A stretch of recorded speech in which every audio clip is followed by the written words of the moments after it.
Satu hal yang saya kira ini menarik nih. Mm-mm. Tapi saya mau ingin nanya dulu nih, kayak Mas Ahmad Ah. berkaitan dengan Kakanda satu nih. Kakanda banyak ini. Kakanda banyak. Ini Kakanda yang punya jabatan. Hmm. Ini Kakanda yang sekarang jadi petinggi ya di negara ini. Berarti dari unsur pemerintahan. Unsur pemerintahan tentunya gitu. Ini Kakanda yang memang waktu dulu kita juga beri respon menyangkut dia yang kalau bisa tuh Pak Presiden itu copot lah gitu loh. Orang ini. Orang ini nih. Nah, Kakanda Bahlil nih. Ini berkaitan dengan satu pernyataannya yang saya kira ini mulia sekali gitu, Mas Ahmad. Tahu nggak di acara salah satu ini ya anak partai gitu ya, Andi Rebonya gitu ya, kalau nggak salah itu pernyataan dia juga cukup menarik tuh, menjadi headline kan. Oh, saya menjadi ketua umum itu bukan karena apa namanya, tetapi untuk ibadah gitu loh. Wah, jadi menjadi pemimpin itu. Ya dia menduduki jabatan itu ya karena ibadah gitu. Berarti dia jadi, orientasinya karena ibadah, orientasinya bukan hal yang berbicara lain. Ini terkait dengan Ketum Golkar. Ketum Golkar. Jadi posisi dia sebagai Ketum Golkar itu tidak lain selain daripada ibadah. Ibadah, subhanallah. Subhanallah. Luar biasa itu. Ya, itu mulia sekali, ini surga ini. Ya karena di tengah banyaknya politisi, di tengah banyaknya para pejabat, di tengah berbagai macam persoalan, apalagi hari ini misalnya nih ada isu Tempo juga ngangkat menyangkut soal masalah itu kan, P3 Haji Izam. Ini orang-orangnya yang lagi mau ngambil nih P3 nih. Nah ini di tengah orang-orang lagi sedang ngejar jabatan-jabatan tertinggi dalam partai politik misalnya. Ini Bahlil mengeluarkan statement pernyataan luar biasa. Saya kira ini mulia sekali. Ini jarang loh PKS sendiri pun gitu loh. Belum tentu ngomong seperti itu ya. Walaupun dia ngomong tapi itu skalanya internal kan. Dan kalau misalnya PKS ngomong ya wajar. Kenapa? Karena identifikasi partainya adalah orang bakalan mengenal partai Islam. Wajar biasa. Mereka ngomong seperti itu ya. Tapi ini untuk Golkar. Tapi maksudnya sebelum jauh nih kita lihat proses Kakanda ini sebagai 01 di Pohon Beringin itu. Bagaimana sebelumnya Erlangga seakan-akan dipaksa mundur sebelum masa jabatannya berakhir. Nah, itu kan proses. Tapi ini kan itu tadi, ini kan ibadah. Ibadah kan proses penyelamatan. Jadi proses penyelamatan. Entah itu nanti lewat jalan proses kudeta atau proses pemberhentian sebelum masa berakhir selesai gitu kan. Ya tapi atas nama ibadah maka dapat dimaklumi gitu. Tapi kan? Kalau ibadah kan dari awal niatnya udah nggak bagus kan, nggak bagus juga ibadahnya. Itu dia. Jadi begitu saya lihat, masya Allah ini kiai nih Pak, kiai. Harusnya udah yang kita lihat selama ini kan Bahlil ini kan sosok yang agak kontra kan, mulai memicu berbagai macam pertikaian, gitu. Dari statement-statement dia itu kan sering itu apa segala macam tuh. Di sisi lain luar biasa, rupanya dia memiliki sisi religius yang jarang diketahui sama orang. Tidak dimiliki oleh ketum-ketum yang lain. Tidak dimiliki. Masa bilang gila ini. Ini hebat ini orang. Atau kami membisikannya kali ya? Bisikan orang di belakang dia nih, ustadznya ini. Ya bisa jadi, tapi memang ini mengidentifikasikan bahwa beliau tidak salah milih guru. Ya jadi betul-betul gurunya itu adalah sosok kiai gitu. Guru ngajinya ya. Ya adalah orang yang memiliki ketokohan di dalam agama gitu loh. Sampai muridnya bisa begitu. Mengambil partai sebelum masa jabatan ketuanya selesai. Lalu itu atas nama ibadah. Nah itu tuh, ini saya bilang wah mulia sekali ya, hebat banget loh. Nah sebelum jauh ini dari cerita yang kita sampaikan dan kita ceritakan, satu pertanyaan sederhana, emang Mas Ahmad percaya itu ibadah? Ini politik, politik ya kan.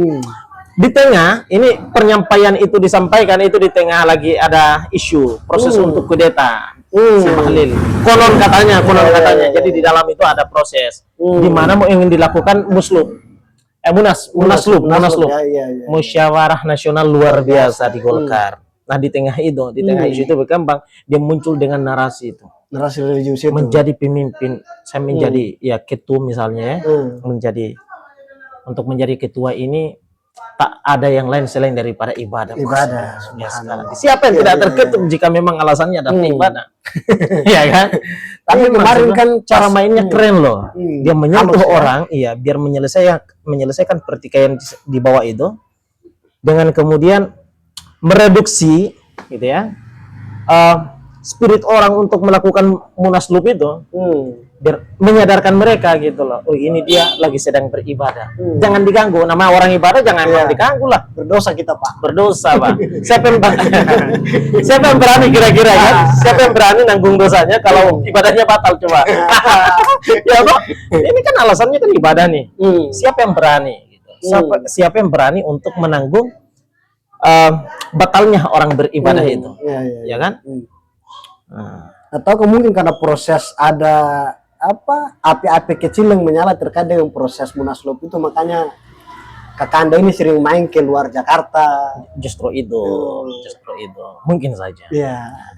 Nah ini menarik ya kan, tapi saya kaget loh justru Pak. Beberapa kali dalam beberapa obrolan kita yang kita respon secara populer gitu berkaitan dengan pernyataan dia itu, kan sering di sana bilang, ini orang daripada bikin kontroversi kayak begini, mulutnya gak bisa dijaga, misalnya sikapnya gak bisa dijaga, perilaku dia kepada publik kurang begitu bagus begini, mending kita ganti saja gitu, usulkan ganti. Rupanya hari ini saya disadarkan Pak, begitu kemudian tadi pemberitaan yang soal masalah pernyataan dia yang dimuat itu loh, itu di salah satu website itu ya, website Golkar ID kalau nggak salah tuh pokoknya.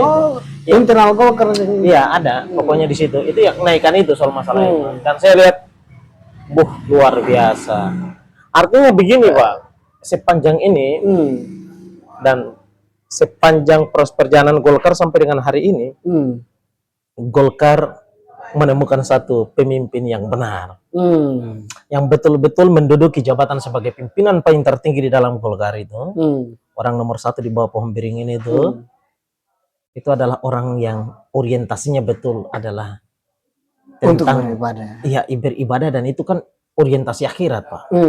Ya kan, jadi kejarlah dunia seolah-olah engkau hidup selamanya, dan kejarlah akhirat seolah engkau mati besok. Dan ibadah adalah bagian daripada itu Pak, akhirat itu. Nah, Kakanda mengejar yang akhirat. Mungkin dia dapat hidayah di bawah pohon beringinnya. Ya, insya Allah, mudah-mudahan kita doakan ya. Semoga hidayah ini berkepanjangan, walaupun pasca atau diselesaikan melalui munas misalnya, jabatannya diberhentikan. Semoga spirit ibadahnya itu jangan berhenti di situ. Tapi itu Mas percaya kira-kira? Saya masih gimana ya? Emang benar ya. Ini sudah menjadi kiai gitu ya. Walaupun sebelum mohon maaf kita ya. Lebih kayak bukan gak percaya sih, cuma masih ragu-ragu aja. Iya. Emang. Kalau kemarin itu ketum sebelumnya Pak Erlangga ini udah selesai, terus ada musyawarah nasional kan, baru dia terpilih secara ini, di situ baru saya masih bisa 90% gitu. Iya. Masih bisa memegang pernyataan itu. Dan saya tuh justru pribadi saya itu terngiang-ngiang bahasanya si Rocky, bahwa bahasa yang disopan santunkan dalam politik itu adalah kemunafikan loh. Kan bahasa yang disopan santunkan itu kan termasuk banyak Pak. Termasuk diantaranya adalah menyangkut soal masalah ya hal politis dibilang ibadah gitu, ya kan? Nah itu kan bagian daripada kemunafikan. Tapi ini bukan mengatakan bahwa beliau munafik, bukan. Beliau orang baik. Ya, kita mencoba untuk menganalisis apakah kemudian pernyataan beliau ini termasuk dalam golongan perkataan yang mana. Semoga saja ada keimanan beliau insyaallah. Amin. Kita mendoakan itu, dan beliau punya keimanan itu. Beliau juga pernah kan bersama kan? Iya. Dari berlatar belakang organisasi yang Islam juga gitu. Jadi insyaallah beliau punya keimanan atas hal itu. Nah dari situ saya bilang, oh iya pantas. Dia bawa spirit keislaman dari sini, dari organisasi ini bawa ke sono. Dari organisasi harus begini nih, saya bilang harus begini. Tapi yang penting jangan munafik. Gitu catatannya, harus begini tapi jangan munafik. Maksudnya jangan dipelintir. Ya tulisannya ibadah hanya untuk kemudian mendamaikan situasi pertikaian nih misalnya nih. Ya toh? Tapi kenapa baru hari ini baru pernyataan itu muncul ya? Itu tadi, ini karena di tengah gitu loh. Ini bukan kita ngomong loh. Ini di website itu sendiri. Di tengah kemudian situasi apa namanya hiruk pikuk ya, perdebatan atau isu-isu yang apa kecil yang lagi betul dari bawah betul. Nah itu. Jadi berkaitan dengan Munaslup itu. Jadi kemudian muncullah pernyataan soal masalah saya menjadi ketua ini misalnya, saya menjadi pemimpin misalnya, atau saya berada pada jabatan ini itu misalnya. Saya kurang-kurangnya seperti itu, kurang lebih bahasanya. Itu adalah tentang ibadah, tidak lain selain daripada ibadah. Saya bilang dahsyat, keren. Jadi yang tadinya panas itu bisa disiram dengan harus dan seperti inilah harus dicontohi oleh semua partai politik, semua pimpinan partai politik. Pak Prabowo juga harus mencontohi gitu. Tapi seharusnya proses jadi ketum itu harus benar juga. Ya terlepas daripada itu, Intinya yang jalannya itu lurus gitu loh, maksud saya seperti itu. Alasannya adalah ibadah. Nah nanti begitu dipertanyakan, kalau toh menjadi ketum itu misalnya adalah tidak lain selain daripada ibadah, toh kenapa proses menjadi ketumnya yang bermasalah? Kan begitu, Pak. Nah, jadi ini saya rasa bahwa nanti Pak Erlangga baca tulisan itu, mungkin saja dia senyum tuh, cuma tahu dalam hati dia bilang mudah-mudahan benar, mudah-mudahan sudah sadar, mudah-mudahan mendapatkan hidayah. Ya, mudah-mudahan dapat hidayah. Kalau nggak dapat hidayah, mudah-mudahan ada hidayat yang masuk. Begitu. Jadi saya bilang ini luar biasa loh, dahsyat loh. Ini jarang sekali gitu. Jarang sekali ada pimpinan ketum partai yang ngomong seperti itu. Seorang politisi loh. Artinya kalau misalnya berlatar belakang sebagai seorang kalau PKS misalnya, itu kan basis kadernya adalah kader-kader dakwah, aktivis-aktivis dakwah semua, pendakwah banyak tuh, ya kan? Berbeda halnya dengan Golkar, apalagi dengan seorang Bang Bahlil misalnya. Ini tidak berlatar belakang seorang pendakwah, pebisnis misalnya, ya kan? Muncul dengan statementnya bahwa kepemimpinannya, kedudukan itu tidak lain dan hanyalah tentang ibadah. Ini kan menarik dan dahsyat. Itu dalam sekali itu. Dalam banget loh, saya bilang. Hebat ini. Dan memang harus begitu. Kalau ketum, orientasi kedudukan posisi sebagai ketum dalam partai misalnya, seperti itu, maka kemudian anggota-anggota di bawahnya pun juga bakalan tercerahkan, Pak.